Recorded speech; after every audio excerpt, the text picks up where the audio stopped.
All right, good evening. It's good to see everybody. A few of you were here last night, and if you weren't, we were only here for a short time. I think it's one of the shortest council meetings we've had in quite some time. So we don't need them all short. You know, the reason it's short is there's not much going on. The long ones is because we've got a lot of things going on in Mesquite. So even though we may complain about being here for 3 or 4 hours, it means that we're doing great things and the city's moving forward. I know most of you know who I am, Stan Pickett, mayor here, and I had talked to the city manager about 6 months ago and just said, you know, once we get into this process and we're going to start having people start thinking again about these single members that were changed by the voters last year, why don't we at least have a few meetings for those that are interested to come out, and we'll try to educate them as best we can and talk about the changes that were made. And you've heard me say it quite a few times. It was voter approved. All of them were 80%, except for one, I believe, or more. But we will change in November to all 7 positions being elected. There were single-member districts, which is, you'll hear more about these things tonight. We have term limits, and you'll hear about that. And then, of course, the mayor is the only position that's voted at large. But one of the things I was trying to do was not make this about the political side of things, because really it should be more about education. But we need people to serve, and it's really had a meeting with the group today, and we were talking about service and what do we really, why are we sitting together and sitting down and talking? We want neighborhoods to get together more often. We want individuals that want to know more about the city to come to the city. We need volunteers. We always need volunteers. So this education process that's kind of geared towards talking about November is really just kind of getting people that want to be involved a chance to get more involved. And I hear these words about, I don't know, City Hall. No, it's City Hall. I can't go down there. I don't know anything about City Hall. And I guess growing up here and going to City Hall, and even when I was in business early on, it's never been a scary place for me, but I understand some are a little concerned when they get here. So we're trying to demystify that a little bit. But tonight's staff's going to be doing the presentations. Mostly what I'm here is just to say welcome. The processes, as you kind of see up there, these are the things that they're going to be talking about. You'll hear a little bit about budget, a little bit about our form of government, and we're going to talk about the election. They're going to explain what filing is, when filing is, who can file, how long you have to live in the districts, and how long you've been in the city, and things like that. If you have any friends that want to run for office, encourage them to do that, and you'll learn about how that's done. They'll talk about the Open Meetings Act, things that we do on Monday nights up here, first and third Monday, and what we can and can't do, and obviously give you time for questions and those kind of things. But I just wanted to, again, just say thank you, too, for coming. We make these opportunities available. We had one in the south end of town last week, and we'll go up to Florence. If you have any friends on the north side that want to come Thursday night at 7, we'll do this all over again on Thursday night as well. One thing they wanted me to remind you of, that all these meetings are recorded. So if you do want to have a question or whatever, we'll probably give you a microphone just so we can get it recorded. And there's cameras, little white ones up there and ones in the back and all over the place. So we try to forget they're there, but every now and then we do this a little bit. Anyway, so with that, I'm going to slip out. This is my 5th event today that I've gone to, and my wife said I might want to go home and have dinner. So thank you all for coming, and our city manager, here's Clifford. Thank you, Mayor, and I'm going to move this back just so I can have a place for my notes. But again, my name's Cliff Cahealy. I'm the city manager, and I've worked for the city for just over 24 years, and I've been city manager for about 3.5 of those. So in my experience, these are some big changes, and as the mayor said, even if you're not running for a position on the city council, it's probably a good education to understand how we are electing people in our community. And so just a couple of ground rules. As the mayor said, we are videotaping this meeting for people who could not be here. We're also streaming it live, from what I understand, so there are no do-overs for staff. I'll point to the staff. You'll get it right first take.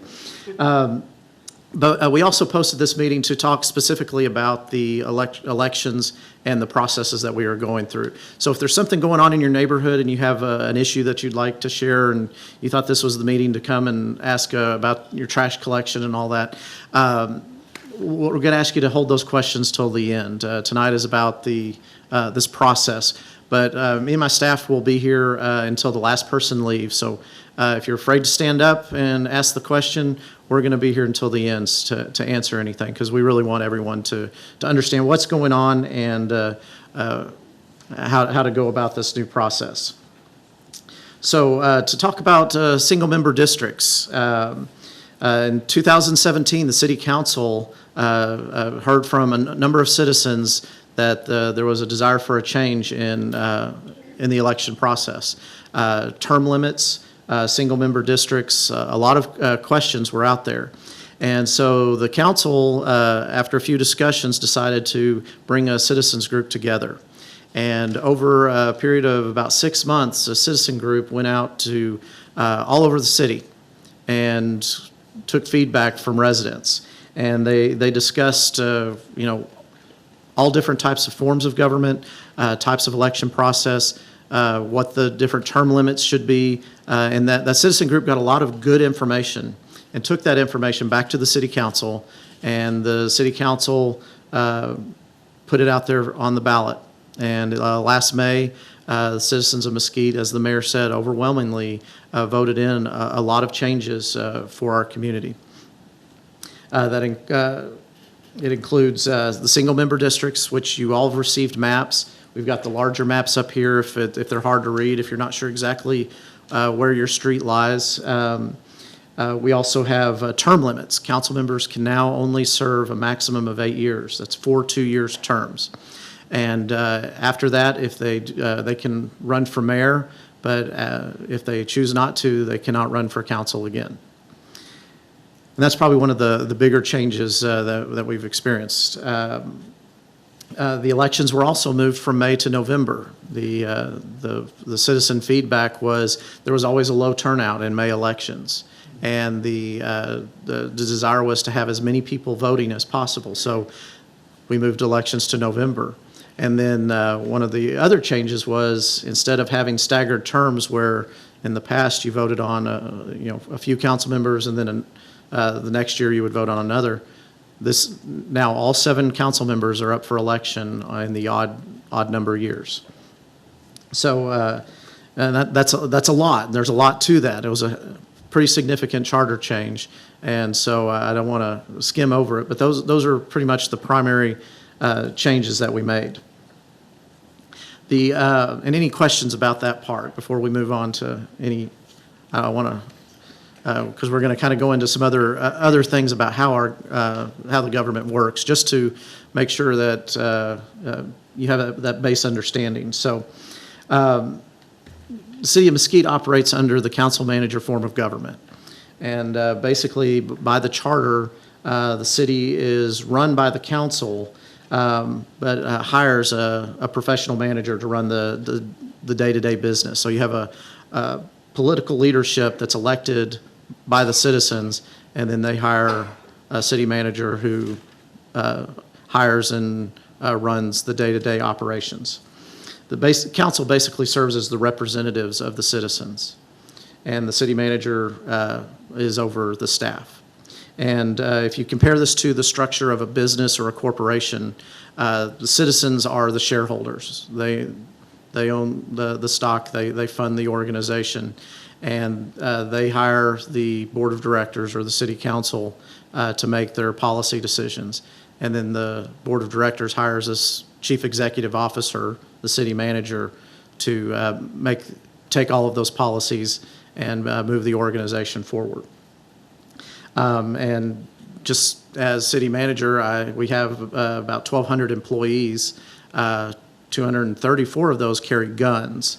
And so my job is to supervise all of those people, especially the guys with the guns. So it can be interesting. So just in the council form of government, the city council's roles are basically broken down into, basically they provide the representation for the various sectors of the city. And, in Mesquite in the past, it's been a group that's been elected at large. And now we have council members who are going to be representing districts, and they're going to be elected by the people in those districts. But basically, a council's role is to gain insight into what's going on in the community. And they do this in a number of ways, through town hall meetings, through neighborhood meetings, through surveys. The council is responsible for getting the feel of the community and where the community wants to go. And then they meet as a body to decide what those policies are and how we're going about to meet the citizens' expectations. In order to meet those expectations, the council also has the responsibility of setting the annual budget. And our budget at this point right now is about $249 million in all of our funds. And so there's a pretty big responsibility for council members to determine how those dollars are spent and making sure that they are put into programs and used effectively. So as city manager, my primary duty, like I said, is to run the day-to-day operations. It's basically taking the policy direction that's provided to me by council and implementing those programs and services that will achieve the goals of the council. The staff, and we'll get into that a little bit more, but the staff basically serves as advisors to the council. We do not decide what direction the city is taking. We get that from the council, and it's our job to put all the pieces together and go on the path that's set for us. And our primary focus is service delivery to the citizens. We provide a lot of services. We're not going to go into all of those today, but from trash to water to police to fire, that's the staff, and those are our day-to-day operations. And one of my primary duties, and as you can imagine, with 1,200 employees, they're all talented, a lot of highly intelligent people in this organization. They have ideas on how they think things should go. And another part of my job is to make sure that I bring all of their focus into the specific goals that the city council has. So we're not all off running around making decisions that we feel are right or listening to just one citizen over here who's called. We align ourselves with the direction of the council and those policies that they set. And we're also the enforcers of the rules and regulations, which is also another fun part of our job. So when somebody's grass grows too high, the policy is the council wants our community to look good, and they've given us a regulation on which to enforce, and we are the ones who enforce that. We also enforce all of the laws given to us by the state of Texas as well. So to break down the process, council, after hearing from the citizens, decides where we're going. They set the course. And then it's the staff that drives and maintains the bus that the citizens are on. And the city manager's job is to ensure that the citizens have good service on that ride. And so that's kind of the focus we talk about, is we're all on the same bus. We all need to be going in the same direction, and that's the staff making sure that it's running on a daily basis. So as you get into different, that next level down is, the form of government that we have is council manager form of government, but we also operate under what's called a home rule charter. And in the state of Texas, there's two ways that cities can operate. They are either general law or home rule. General law cities are typically smaller than 5,000, and the regulations that they operate under are set by the legislature. They have very narrow powers that they can operate under. As a home rule city, the city adopted the charter, which is our guiding document, but it also allows the council to set different policies and ordinances and regulations beyond what the state has for the general law cities. In a lot of cases, the legislature puts pretty significant limits on those powers, but we're still able to function. We set our own ordinances. We determine how high the grass can grow. The state doesn't determine that for us.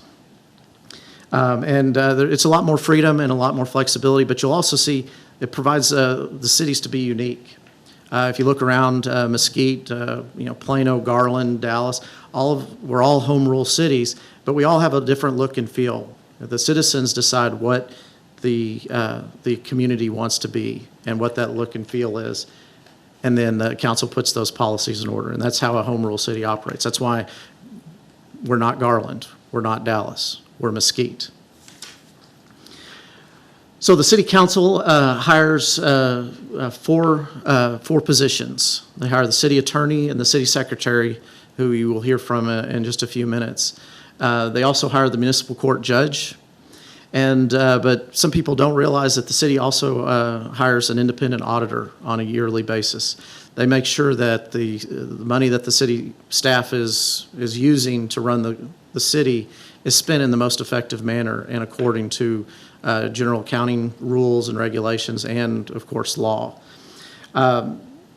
But the other more vital thing that the council does is they appoint boards and commissions. And we're talking about elections and all of that, but one of the things, if you're not up to running for city council and you want to serve your community, another great way to do that is boards and commissions. Some of them have regulatory powers. Board of Adjustment has the final say-so on if somebody can put a carport on their garage. Planning and zoning has regulatory powers on what businesses can go where. But we also have advisory boards, Parks and Recreation, Animal Services Advisory Board. Citizens provide input to the staff and to the council through these boards.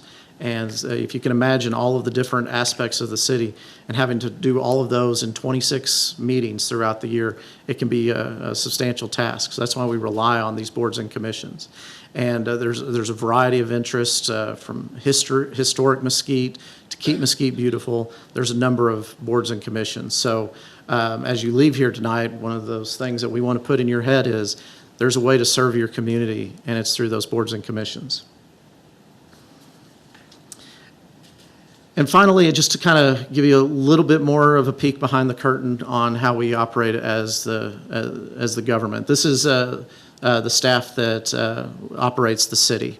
I hire 14 directors to run 14 different departments, and they are all subject matter experts. We have a police chief who's an expert in running police organizations. We have a fire chief who's an expert in fire. We have a finance director who you'll hear from, who is a rock star when it comes to finances and keep making sure that we have enough money on a yearly basis to do the things that we want to do.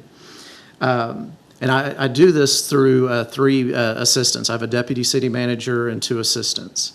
And so that's how we operate our organization.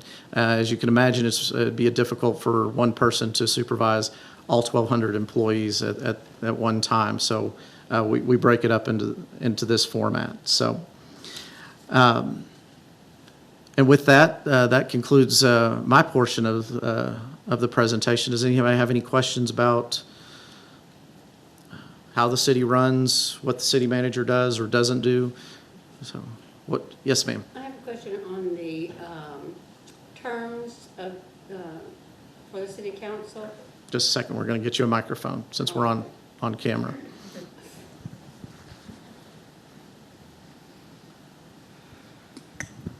On the terms of the city council, is it 8 years is what they can run? And do they have a time they can set off and then rerun again? Or 8 years is final?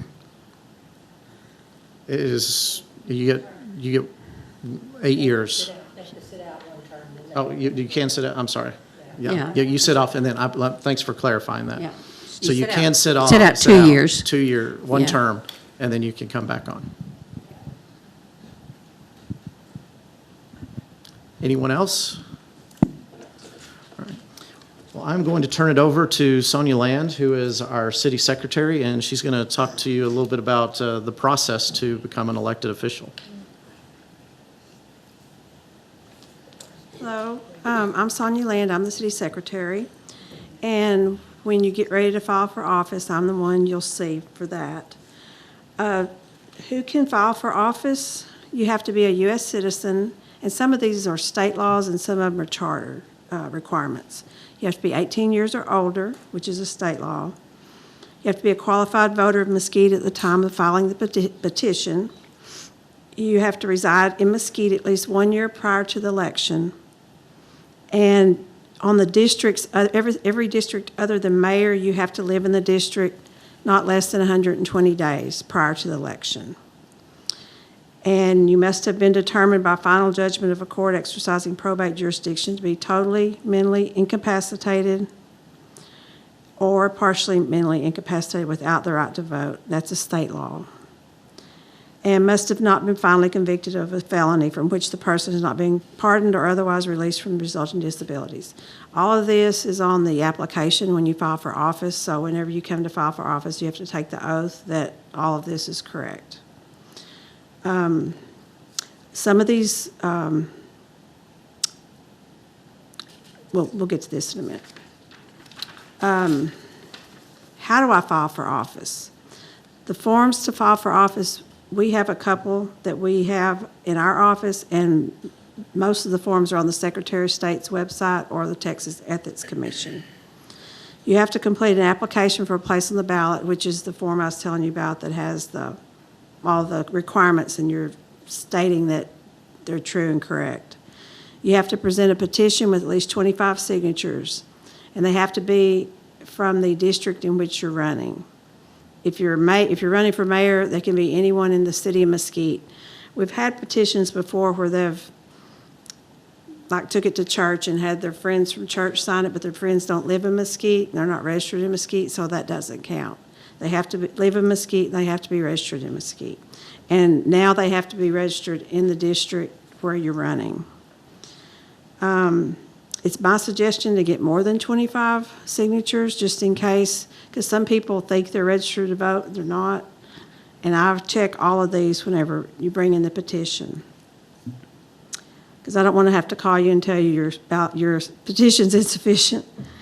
There's an acceptance of nomination form, which is our form. Then there's an appointment of campaign treasurer form. This has to be filed with me before you can collect any funds or expend any campaign funds. So if you're thinking you're going to run, file that form with me, and then you can start collecting funds. There's a Code of Fair Campaign Practices form that is optional for you to sign. We've never had anyone not sign it, and it just says that they'll run a fair campaign. When can I file for office? Our candidates' packets are going to be online on the city's website no later than June 21st. If for some reason you don't have a printer or can't print the forms, we'll be glad to provide them to you. Just give us a call and we'll get you what you need to file. The first day to file for office is Monday, July 22nd. And we're open 8 to 5, Monday through Friday. The last day to file is Monday, August 19th. Where do I file? You file at the city secretary's office, and I'm located at the other building down the street, Municipal Center. It's 1515 North Galloway, and I'm on the second floor. Also, there are financial reports that have to be completed. If you file a campaign treasurer appointment prior to July 15th, you'll have a semi-annual report due by July 15th. And also, there's a financial report 30 days prior to the election that you'll have to file with me, and 8 days before the election. And there's also a personal financial statement that has to be filed by September 9th. But we'll give you, whenever we have the drawing for the place on the ballot, we will provide you what forms you need for that. Okay, some important dates. We just went over most of these. After the last day to file, which is August 19th, we'll have a drawing for a place on the ballot and candidate orientation in my building. And if you're filing for office and you can't come, you can send someone to draw for you. And that tells us what places on the ballot you're going to be. And at candidate orientations, when we'll give you the forms, the financial forms you'll need to fill out, and information on when to file them. Election day, of course, is Tuesday, November 5th, and we'll be canvassing the election, which means finalizing the results of the election no later than Monday, November 18th, council will set that canvass date. And at that time, we'll administer the oaths of office. And then the candidate will take place on the council. And then every year, semi-annual reports are due every year in January and July for anyone that has an open campaign treasurer appointment. And after the election, you can close that appointment at any time. And then, of course, you can always reopen it if you want to. Does anybody have any questions? Yes. Oh, we need a microphone. Ms. Rojas. I have a question on being a citizen of Mesquite for a year before you can vote. I Resident. never heard of that, a Yeah. resident. Yeah, that is, that's a charter requirement. In other words, you can't move here and then tomorrow start running for council. You have to be a resident of Mesquite for at least a year. And on the application, when you fill out for a place on the ballot, that's one of the questions. How long have you been a resident? Oh, to be a candidate. No, I'm talking about to vote, Oh, a no, no, citizen no. to vote. No. This is No, to. to this be a is- candidate, you this have is to file reside for in your office. Mesquite for a Yes. year. Okay. Yes, as long as you're got it registered to vote within 30 days prior to the election, you can vote in the election. I'm sorry. No, I just misinterpreted. Yeah. Yeah, to be a candidate, you have to live in Mesquite. And on the application, it asks you how long you've been in the state, how long have you been in the city, and how long have you been in your district. Does anybody else have any questions? Does the year You're- rule apply to living in the district? Would you give her the microphone? Does the year rule apply as to how long you've lived in the district? Do you need to live in the district a year? No, you have to live in the city for a year, but you do have to live in your district for at least 120 days prior to the election. Thank you. You're welcome. Yes, Sergio. Oh, let's get the microphone.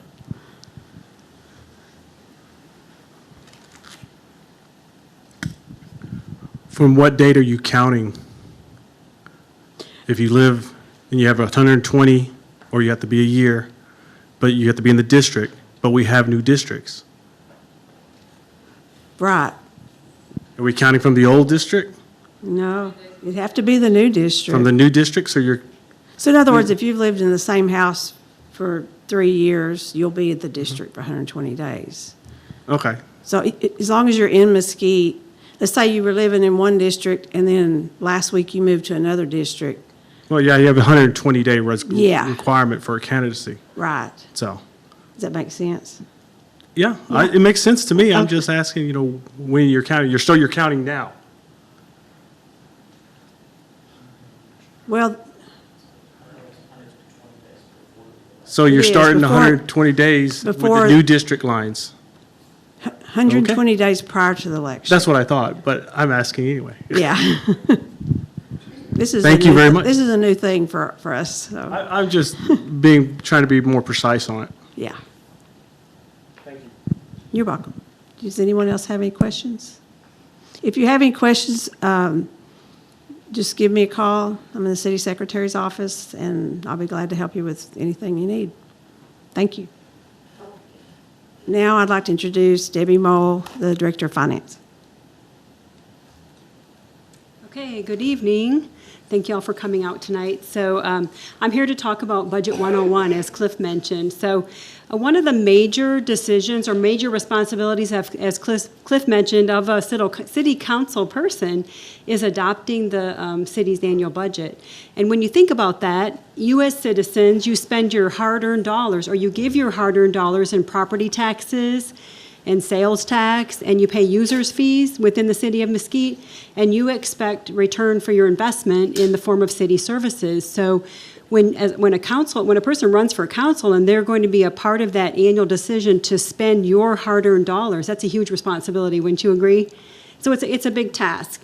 So first I want to tell you about the total annual budget. Like Cliff mentioned, the city of Mesquite's total annual budget is up to about $250 million, $250 million a year is the annual budget to run the city of Mesquite. Now, that includes more than just the general fund. So what I'm showing you here is it's this year's budget that we're operating right now is $249,390,910. So, but that represents 5 operating funds. We have the general fund, and I'll talk about that more in a little bit. We have the water sewer fund, the drainage fund, we have the airport fund, and the golf course that operate. Those are 5 operating funds. The city also has 5 debt service and reserve funds that pay back the debt that the city incurs for major capital project spending. We have 2 internal service funds, 9 special revenue funds. Special revenue funds are where we account for monies that are restricted to a specific purpose, like hotel occupancy tax revenues or 911 fees that you pay on your phone bills that you might not know about, has to go toward dispatch type operations. Things like that. And then the capital project funds is where we track all the major capital projects for the city in those funds. So that when the council is adopting the annual budget, they're not just adopting the general fund, which really is where they spend most of their time discussing, but they're adopting for all 29 funds. So that's something to remember. So let's talk about the revenue sources that they are considering when they're planning the annual budget. There are four main revenue sources for the city operations. One, of course, is property taxes, and I'll talk about that in a little more detail in just a minute. Sales tax, that, in the state of Texas, for Mesquite residents, we have 8.25% that we pay for all of the taxable sales that we interact with throughout the city. Only 2% of that comes back to the city of Mesquite. Now, council really doesn't have much say about that revenue, other than maybe trying to encourage economic development to bring in more sales tax revenue, but as far as the rate, that's already set, okay? Users fees, I'll talk about those in a second, but the other revenue source comes in the form of like fines and forfeitures that are set by state or other authorities, grant funds, reimbursements, donations, and contributions. And again, that's a revenue category that council doesn't really have much say in, other than to say maybe whether they're going to be willing to accept that revenue and the obligations that come along with it or not. So not much control over that. But let's talk about property taxes next. That is a revenue source that council has a lot of say in. Now keep in mind that only 29% of a Mesquite property owner's taxes are paid to the city. So if you look at my slide here, there are other taxing entities. The MISD represents 48% of your property tax bill. Dallas County is 9%, and within the county, there's the hospital district is another 10%, and then the Dallas County Community College District is 4%. But only 29% of a property owner's tax bill is controlled by the city council's decision to set a tax rate. The other piece of the property tax is the appraised or taxable value on all of your properties, right? The council doesn't even have a say in that, and neither does city staff. That's the Dallas County, the Central Appraisal District, and Kaufman County's Central Appraisal District. Depending on where your property lies, if it's Dallas County or Kaufman, the appraisal district sets the taxable values, and council and city staff don't really have much say in that. You as a citizen do. If you don't like your taxable value, you can appeal that with those boards or with those districts. So then the tax rate, is set. The council will set the tax rate at a level to generate enough revenues to run the city operations. Okay, we'll talk about the general fund in a little bit more detail. But then there comes the user fees. Users' fees are rates that relate to charges for a particular service or a product that you want to buy or acquire from the city. This comes in the form of like your water sewer rates to have water and sewer services. There's a drainage fee that's on every property to help maintain the runoff from the major storms we're having, right? Then there are other fees like parks and recreation fees. If you want you want children to play in a little football league, or you want to partake in some of the recreations that the program offers. Library services, permit fees, rental fees, that's what falls into that other fees category. So staff reviews the user's fees on an annual basis, and that does come before council for approval on an annual basis during the budget process. So council really has say on property taxes and user's fees. Now with the user's fees, the rates there are set at a level to cover the cost of that particular service or operation, or at least as much as feasible, okay? So council has say maybe over property tax revenues and those user fees. They also approve the spending. So they're talking about all that money coming in. Council will also, in the budget process, be approving the spending allocations of that money. The allocations really happen in 4 kind of categories. One is personal services. The city has about 1,200 employees that run city operations and programs. So all of those salaries and wages and benefits are paid through a category called personal services. Then you have supplies. Of course, it takes various kinds of supplies throughout all the operations to run those programs. Contractual services, that's a category that covers things like legal fees or consulting fees, utilities, maintenance and repair type costs, training costs, things like that. The capital outlay piece is where we purchase city equipment that's needed to run operations, but also to schedule those major capital projects like streets, renovating the streets or rebuilding or building new streets, some building renovations, major capital projects for the water and sewer system and the drainage system. All of that is falling under that category called capital outlay. So during the budget process, all the departments will input their requests for capital type projects, and then council during the budget process will approve those as well. And we determine for the major capital projects, we're funding those with bonds. So city council will also approve that project list that will be purchased through the sale of bonds. Okay, so that's all happens during the budget process. So then comes the general fund. So we talked about the overall budget, 29 funds, is $250 million. 50% of that is general fund. Now that kind of tells you that what's in the general fund here maybe tells you why there's so much spending there. This is where the majority of your city services come from for you as a property owner in the city of Mesquite. Public safety is 53% of the general fund budget. So more than half of the general fund monies are going toward police and fire type operations. Debt service is 15%. That's paying back those bonds for the major capital projects. And if you've gone to council meetings and you've seen our capital project list, you know that it costs a lot to build a street, or any of those major infrastructure type projects are very expensive. So it's no wonder that it's 15% to pay back those bonds over the 20-year life of those bonds. General government is 12%. That's like city secretary, city attorney, finance, IT operations are all within that category. Public works, that's your streets, sanitation, utilities, all those kind of categories. Quality of life services, that's planning and development, housing and community services, and neighborhood services, which is where code enforcement and those type of operations are. And then the program services are the Parks and Recreation and Library departments. So that's what makes up all of general fund. Now, general fund, keep in mind the revenue sources we talked about.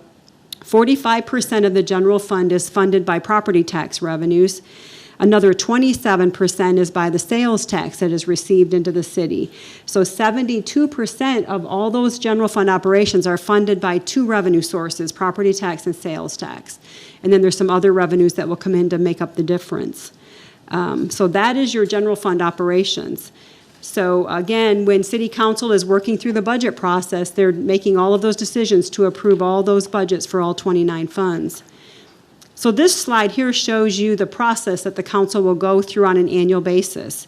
In January, the city manager will coordinate a meeting with a workshop with council to have a policy retreat. There they're kind of maybe looking at a bigger picture of what goals do they want to accomplish overall based on what they're hearing from the citizens in their areas.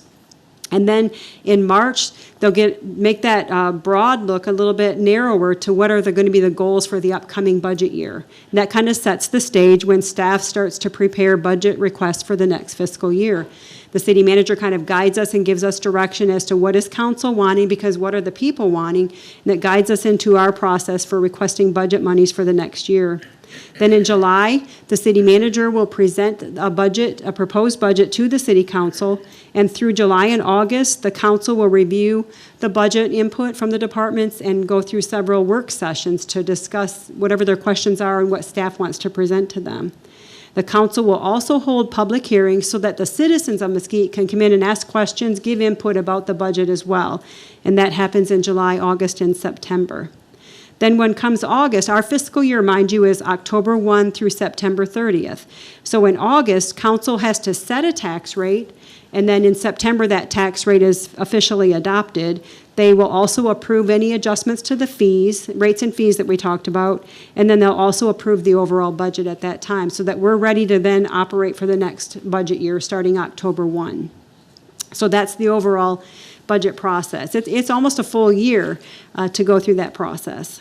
So one other thing that I wanted to mention is that all of the city's financial information is available on the city's website. We worked hard to achieve, and you might see this up here, City of Mesquite earns all 5 transparency stars from the Texas Comptroller's Office. The Comptroller launched a program called the Transparency Stars to recognize cities, counties, and school districts making strides to greater government transparency by providing key financial information onto the city's website and making it accessible to all people.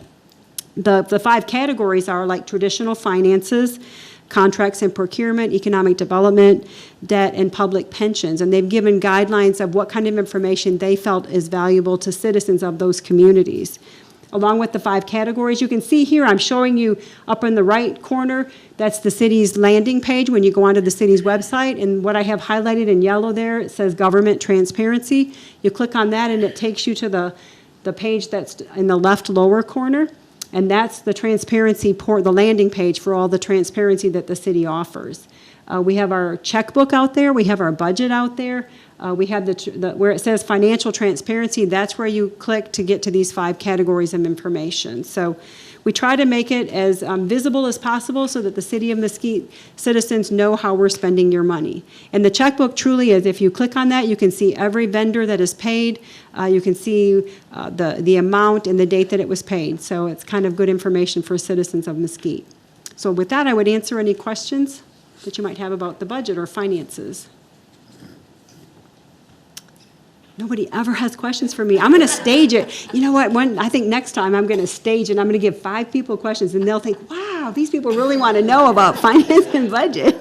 So, well, we appreciate you. The citizens of Mesquite are why we're here, right? We're here to serve you and to make sure that your dollars are well spent for what you want, okay? So at this time, Mr. David Pascal is going to come up from the city attorney's office.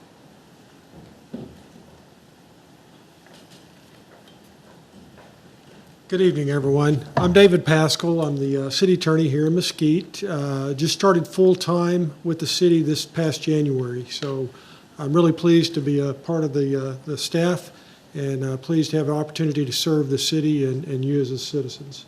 I'm going to talk about tonight just a couple of things that impact the role of a council member. There are lots of things that do impact what the council does. For instance, you've heard reference to our city charter earlier. We've got a code of ethics, we've got policies and procedures, and they've got lots of good things in there like nepotism and conflicts of interest and those types of things. And as staff, we would get a council member familiar with all of those things. But tonight, what I want to talk with you about and share with you is concerning the Texas Open Meetings Act and the Public Information Act. You may have heard a little bit about some of these. They're over in the government code. And the focus of these 2 acts is sort of the focus that Ms. Mull was talking about a moment ago, and that's transparency. Or another way to think about that is to bring sunlight to something. You may have heard that sunlight is the best disinfectant. That's sort of the thought process behind TOMA, the Open Meetings Act, and the PIA. The purpose, matter of fact, of TOMA is to ensure government transparency and that the government is open and accountable. And the purpose of the Public Information Act is to guarantee that information is transparently available to the public. And so let's review some of these. First, we're going to start with the Open Meetings Act. And before I get to that, you know, that concept I mentioned about transparency and openness, that seems relatively simple and straightforward. But I do want you to know, if you bother to look up those chapters that were up there a moment ago, there's like over 75 sections in the Open Meetings Act. There's almost twice that in the Public Information Act. And then within that, of course, there's hundreds of subsections. There's all the rules, the regulations, and the exceptions. And then there are something that only lawyers like, and the exceptions to the exceptions. So it can task you at sometimes. But anyway, what I want to do tonight is just run over a few simple things, or hopefully give you an overview of the Open Meetings Act and how it impacts what the council does. So we'll look at how the Open Meeting Act applies, when it applies, some notice requirements, record-keeping requirements, some of the procedures and why the council does things the way they do, and then some penalties. And then just keeping in mind that the general rule with respect to the Open Meetings Act is all meetings of the governmental body, and the city council is a governmental body, all meetings are open to the public, except only in those instances where the act says that they can have a closed meeting or executive session. All right, so let's start out with when does the Open Meetings Act applies, or when does it apply? So it applies to a meeting of the city council. All right, so let's drill down on that. What is a meeting? All right, so that is statutory. A meeting occurs when you have a quorum of the city council present. We've got 7 members on our city council, so a quorum's a majority. So anytime there are 4 of them present, you've got to have 4 members of the council. All right, you've got to have item number 2. There's got to be public business that's being discussed. Okay, so you got 4 plus public business being discussed, and then you have to have one of these 2 things. A member of the governmental body participates in the discussion, or B, it's a called meeting and the city council is responsible for the meeting. That B is pretty easy. That's a regular meeting. Most of y'all have been to these regular meetings, so you understand what that is. Notice on that first one, though, it's not a called meeting. So anytime there's a gathering of 4 of our council members and they're talking about public business and they're participating in that discussion, that meeting is subject to the Open Meetings Act, and we need to make sure that the act is complied with. Now, do note the act doesn't apply to certain things like social functions, conventions, as long as they don't get together and talk about public business. And then the AG, the Attorney General, provides this general guidance that whenever these council members are involved in any discussions, ask themselves, is this a meeting? And I always suggest that you take it a step further and suggest that if you have to ask yourself that question, then perhaps you might best not participate in the conversation. Just back up and take a break. All right, so in order for the city council to have a meeting, there are notice requirements, and I know most of you probably have seen those. The act does require that there be a written notice. It's got to include the date that the council is meeting, the hour, the place. It's got to include the subject of the meeting, and that subject has to be identified with adequate information to apprise the public of what's being discussed. So you'll never see on any of the agenda old business, new business, because that doesn't apprise you of what's being discussed.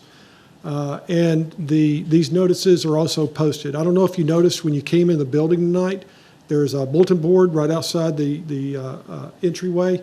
It's got these notices, and these notices are also on the city council's website, or I'm sorry, on the city's website. Matter of fact, if you haven't had a chance, you want to be sure to go to the city's website and have a look at all the information that is there about these meetings. All right, so obviously also we keep records of all of these meetings. Matter of fact, that is Ms. Land's duty as the city secretary to keep minutes or to have a tape recording. Most of you are probably aware, as mentioned, we've got all of these cameras. The meetings are also videotaped with the audio, and they're broadcast. And if you haven't had a chance to look at those meetings that are on the city's website, I encourage you to go there and look at that. The video is really amazing. It's indexed to all of the agenda items. So our meetings sometimes can run a little long. And if there's only part of the meeting you're interested in, you can click on that and it'll take you right to that part of the meeting. All right, so let's look at some of the requirements of the Open Meetings Act that apply with respect to a meeting. So first of all, the meeting can't be convened until you have a quorum present. We never have a problem with making sure we've got 4 members present, but if we're ever waiting on somebody to arrive, that's why, because you can't get started until you have 4 of them. You might be surprised, the Open Meetings Act does not require that citizens be allowed to provide public comments. Now, there are some other laws in other parts of the books that do require that. But I do want you to know that all of our agendas do include a citizens forum section. So at any meeting, there's always a chance for citizens to come forward and to talk about what they'd like to. But you recall I mentioned earlier that the notice for the meetings has to identify the subjects being discussed. So if the citizen wants to comment on something that is not on that agenda, then the city council is prohibited by the act from deliberating on that because we haven't apprised the public that we're going to talk about that. So you've probably seen instances of that. And when that occurs, the city council or staff can give them some facts, can give them policy, or maybe connect them with the council or with the staff member that's present to hopefully work on the issue that brought them to the meeting. All right, you heard me mention earlier something about closed meeting or executive sessions. I don't know if you all know about that, but the council is allowed to meet sometimes in closed sessions, but only where the act authorizes that. All right, so for the council to do that, and you may have seen them done that. As a matter of fact, we did this at our last meeting.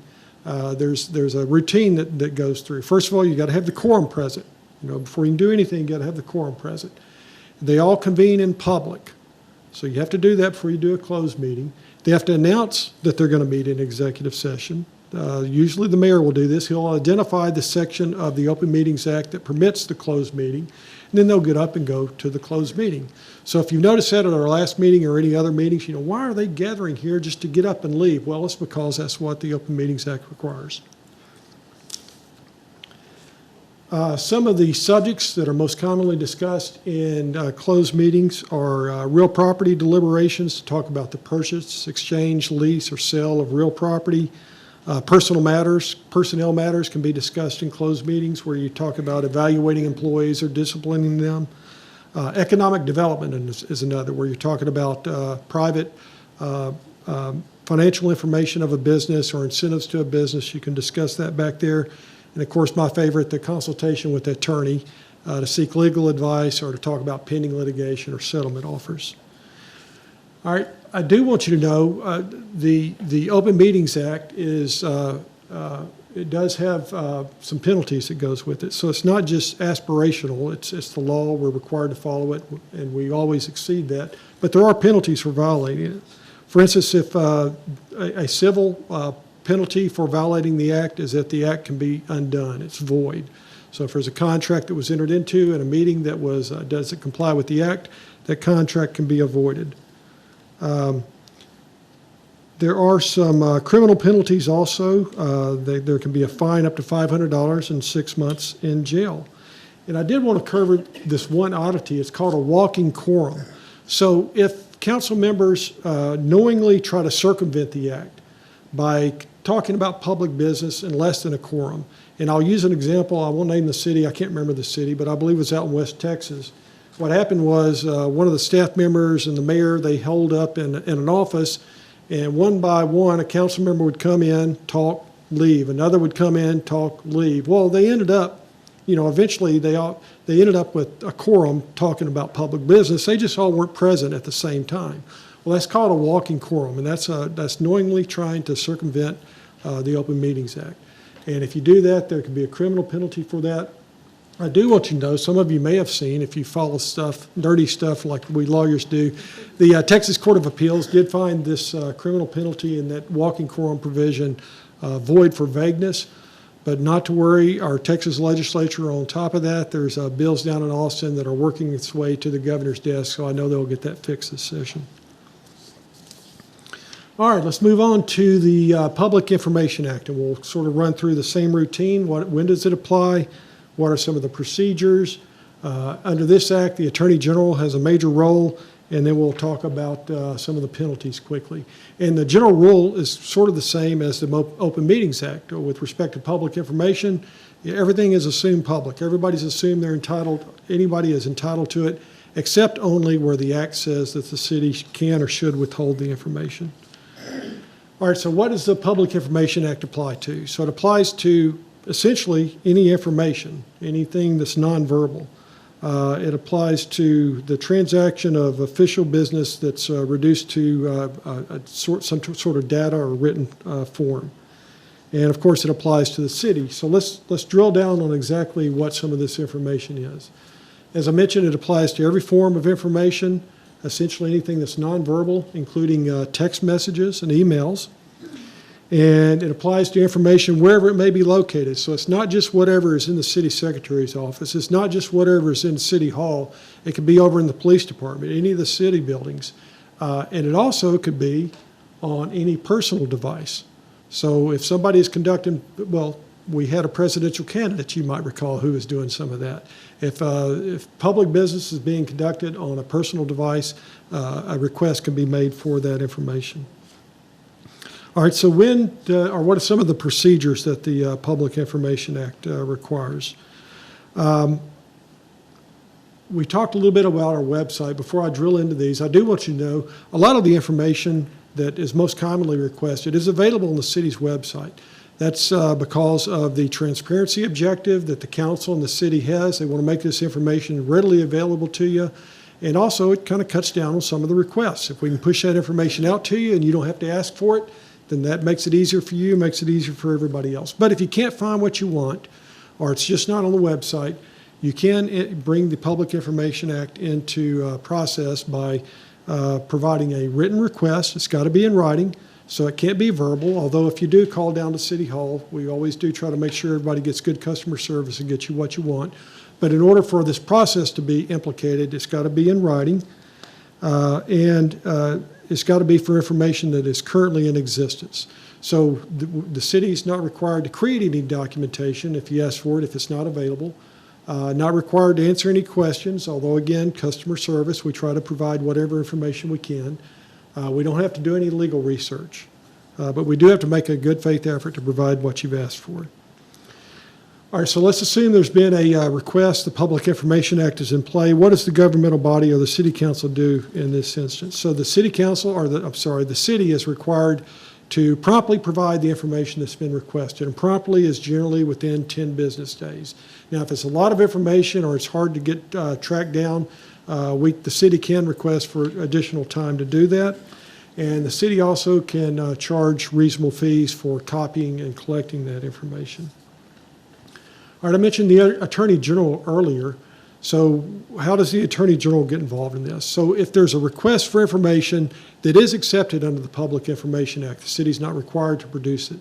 The city can't just withhold it and say, sorry, you can't have that.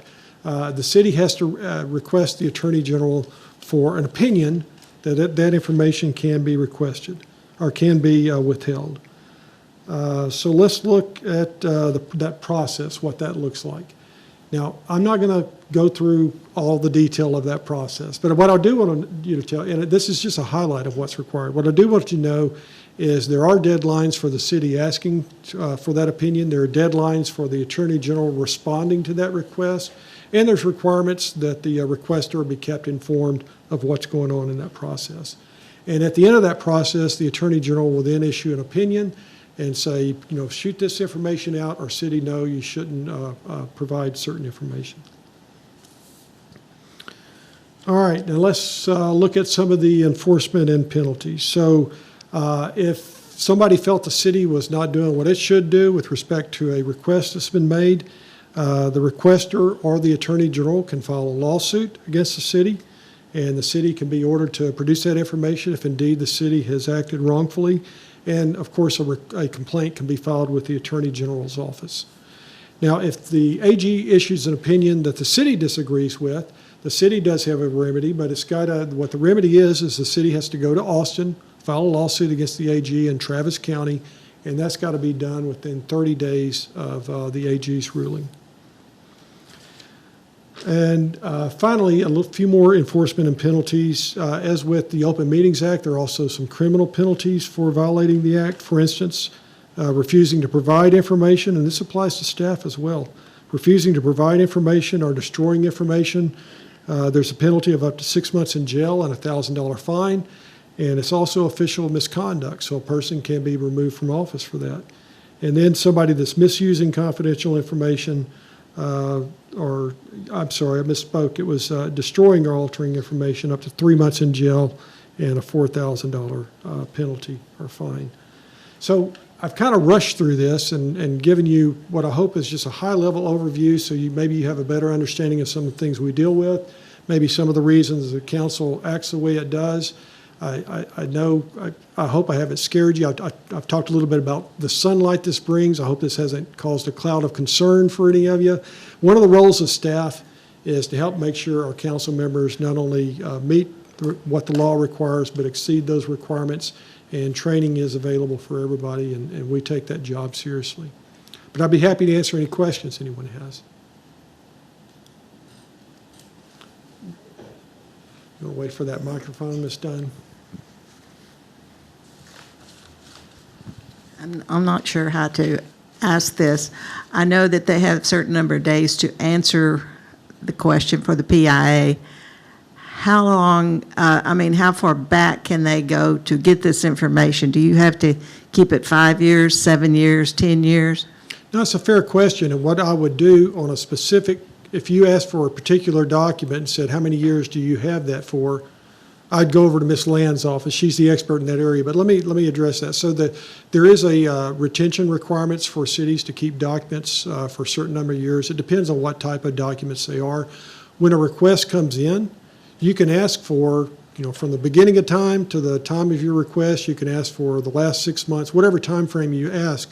What sometimes we will do is if a person doesn't think about, how long a period they're asking for, and the number of documents that would be responsive are just voluminous. We can't ask you why you made the request, but we can call you up and say, Ms. Dunn, it's going to take a long time to put this together, a month, and it's going to end up costing you $1,000.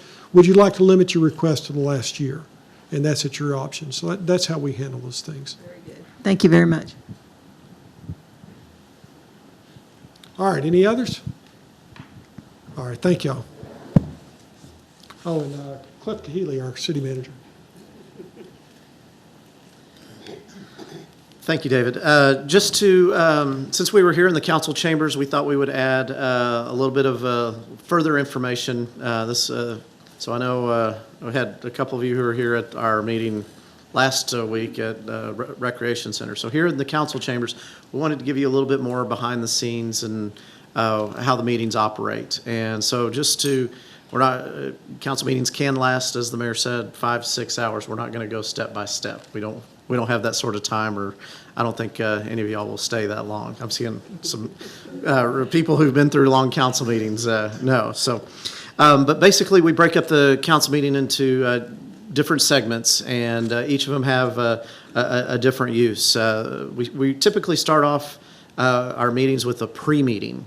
And what we say by pre-meeting is basically before the council meets in the official meeting, they will meet, and it's generally upstairs, to go over the agenda. And we use the pre-meeting to just walk through the agenda with the council. So if they have any questions or additional information that they want before they come down to the regular meeting. So a lot of discussion occurs in those pre-meetings.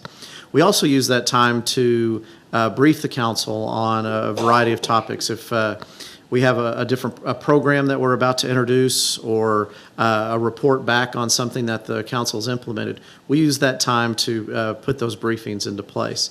We try to reserve the time here in this council chambers for as much business as possible. And so having the pre-meeting allows us to use the time before the council meeting. And we'll start council meetings anywhere between 4 and 5 p.m. in order to have those pre-meeting sessions. Mr. Pascal mentioned the executive session. The council will often, either before a meeting or after or even during, go into the executive session.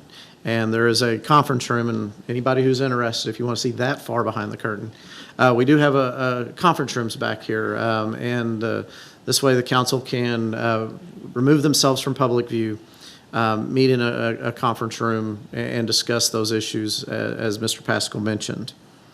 And then we have what's called a council staff work session. And a lot of people wonder what the difference between the pre-meeting and the council staff work session is.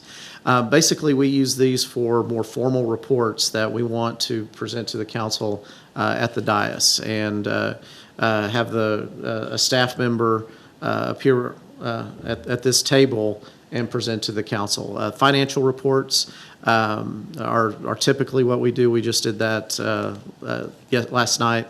But several department heads have quarterly reports now. The police chief, director of neighborhood services, economic development, they all come and provide quarterly reports to the council. And so that's what we use that time for.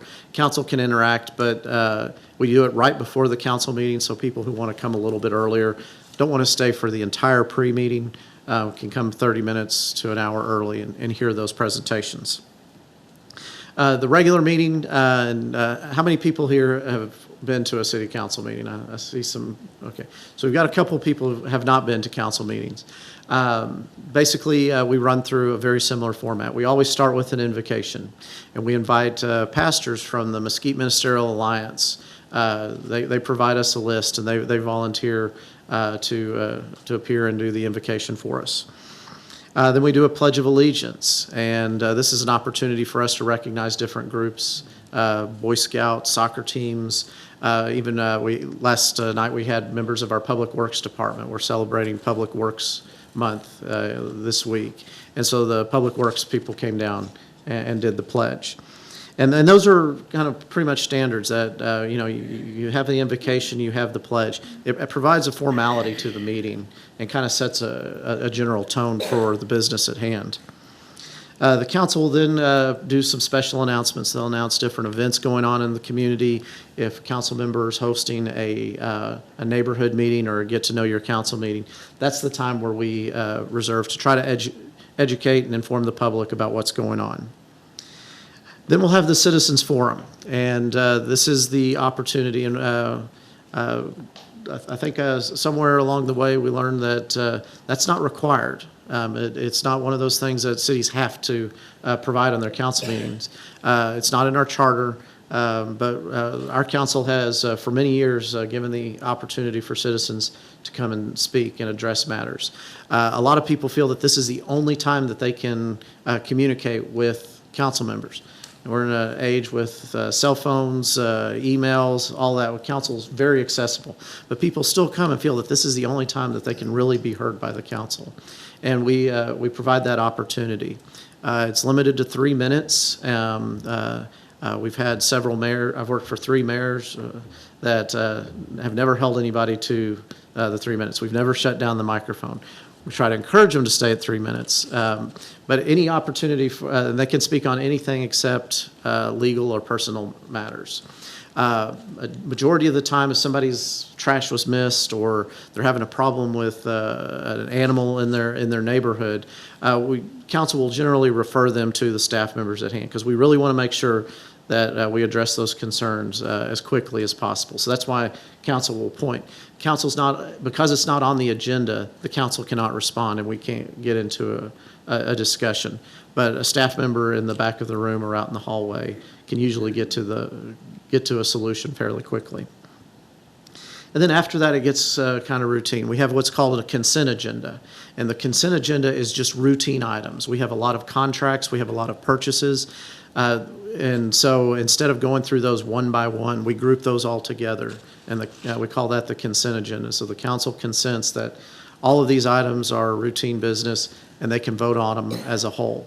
A lot of times, if they want to ask a question or make a change to something, they'll pull it off the consent agenda, and they can always vote on it individually.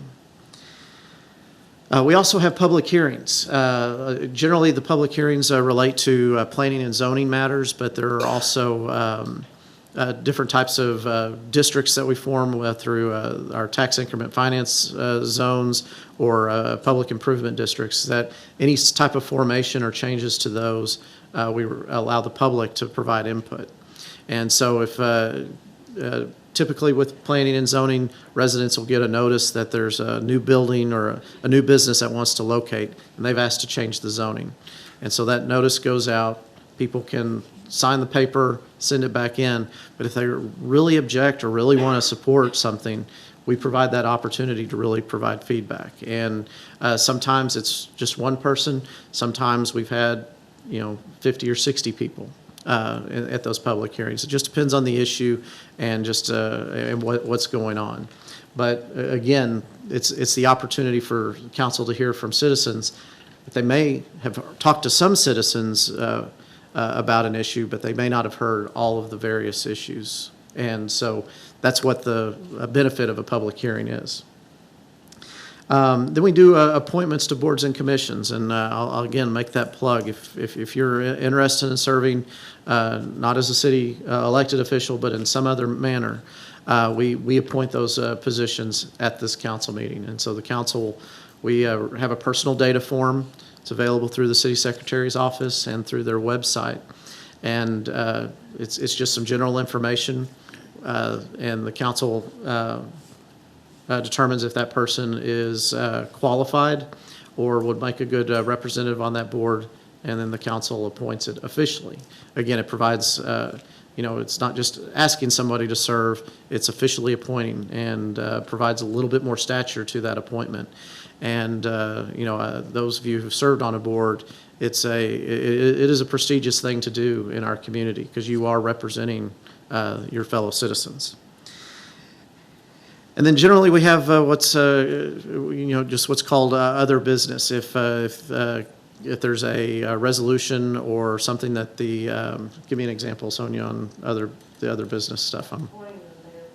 Last night we appointed a new mayor pro tem and a deputy mayor pro tem. So other routine things like that just don't fall into any other category, we put that into place.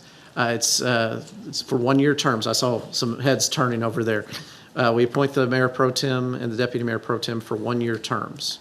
And so because people were appointed last May, it's typically after the May elections is when we change those. So we did it this May, and then we've worked out a system to where they will reappoint in November or December once a new council is set.